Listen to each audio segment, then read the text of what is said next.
আজকে আমি আপনাদেরকে দেখাবো আমি কিভাবে লাউ রান্না করি। সবাই আমার এই লাউ রান্নাটার এত প্রশংসা করে বাসায়, তাই ভাবলাম যে না আজকে তাহলে দেখাই যে আমি কীভাবে লাউ রান্না করি। তো প্রথমে এখানে পেঁয়াজ কেটে রাখছি, সেটা তুলে দিয়ে দিলাম। আর আমাদের পাশে এত বিল্ডিংয়ের কাজ হচ্ছে, এত শব্দ, জানলা দরজা লাগাই ফেললেও তাও শব্দটা কীভাবে চলে আসছে। তো এই যে আমি একটু পেঁয়াজের সাথে চিংড়ি মাছটা দিয়ে দিলাম। তারপরে একটু আদা রসুন দিয়ে দিব, কারণ আদা রসুন বেশি, আদাটা বেশি দিলে লাউয়ে এত সুন্দর একটা মজা আসছে। তো আমি এই যে আদা রসুন বাটা দিয়ে দিলাম। সবসময় আপনারা চেষ্টা করুন লাউ একটু আদাটা একটু বেশি দিলে মজা লাগে। তো লবণ দিয়ে দিলাম, যেহেতু এটা ভাজা ভাজা করবো, একটু চিংড়ি মাছের গ্রামটা সেটাও চলে আসছে, একটু দিয়ে ফেলছি। এখন এটাকে ভাজা ভাজা করবো। চিংড়ি মাছটা আদা রসুনটা ভাজা ভাজা হলে মশলার সাথে চিংড়ি মাছের গ্রামটা চলে আসলে রান্নাটা এমনিতেই মজা হয়। আর রাউ রান্নাটা এত ভালো লাগে। তো লাউ রান্না করতে এত মশলা লাগে না, এত সবজিও লাগে, এত হলুদ মরিচও লাগে না, হালকার মধ্যে। যেটা আমার সুন্দরভাবে ভাজা হয়ে গেছে। মশলাটা আমি একটু হালকা পানিতে দিয়ে যাতে আমি মশলা একটু দিব সেটার জন্য। তো রান্নার মধ্যে মনোযোগ দিয়ে রান্না করলেই রান্নাটা মজা হয়ে যায়। তো আমি এক এক করে একটু হলুদ দিয়ে দিব, বেশি হলুদ দিব না, যেহেতু এটা লাউ একটু সবুজ সবুজ থাকবে। তবে একটু সামান্য হলুদ দিচ্ছি, আর সামান্য একটু মরিচের গুঁড়া দিচ্ছি, যাতে এটা কালার চলে আসে, যাতে আমি যাতে কাঁচামরিচ দিব এই জন্য। তো আমি লাউ রান্না করতে গেলে বেশি কিছু দেয় না, তারপরে বলে আমার লাউটা এত রান্না করতে গেলে এত মজা লাগে, জানি না গাইস, তাই আপনাদের সাথে একটু শেয়ার করলাম আমি কীভাবে লাউ রান্না করি। আমি কিন্তু রেসিপি শেয়ার করছি না, আমি আমার মতো রান্না করি, সেটাই আপনাদেরকে দেখাচ্ছি। তো আমি এটাকে ভালো মতন এই যে কষাই নেব।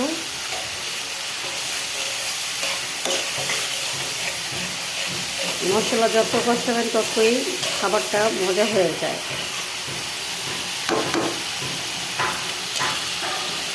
তো আমি এক এক করে লাউগুলো দিয়ে দিব। আর লাউটা খুব সুন্দর ছিল আজকে। মশলাটা কষানো শেষ, আমি এখন এই যে লাউটা দিয়ে দিব। আর লাউ রান্না করতে বেশিক্ষণ লাগে না, খুব ভালো লাগে লাউটা।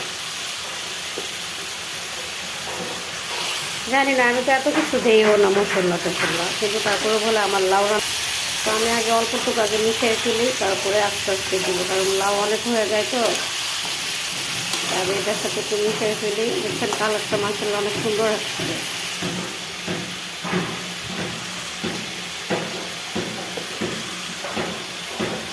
আর সবজি যত সুন্দর করে কাটবেন সব এক সাইজের, তাহলে এমনিতেই মজা হয়ে যায় সবজি।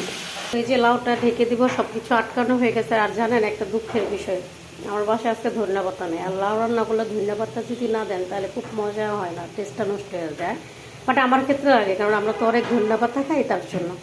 যাই হোক, কিছু করার নাই, ধনিয়া পাতা ছাড়াই রান্না। একটু লাস্টে একটু জিরার গুঁড়া দিয়ে দিলে তাহলে ভালো হবে।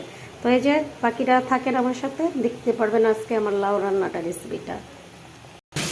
তো আমার লাউ রান্নাটা, কারণ লাউ যেহেতু বেশি সিদ্ধ করবো না, কারণ লাউ বেশি সিদ্ধ করলে লাউ মজা লাগে না। এই যে তো আমি এখন কাঁচামরিচগুলো দিয়ে দিব, যেহেতু আমার ধনিয়া পাতা নাই।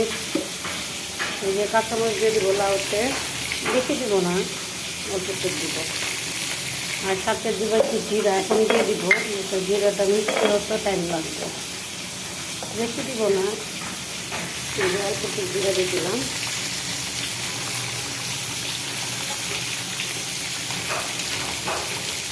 আর আমরা একটু রাও একটু ঝোল খাই।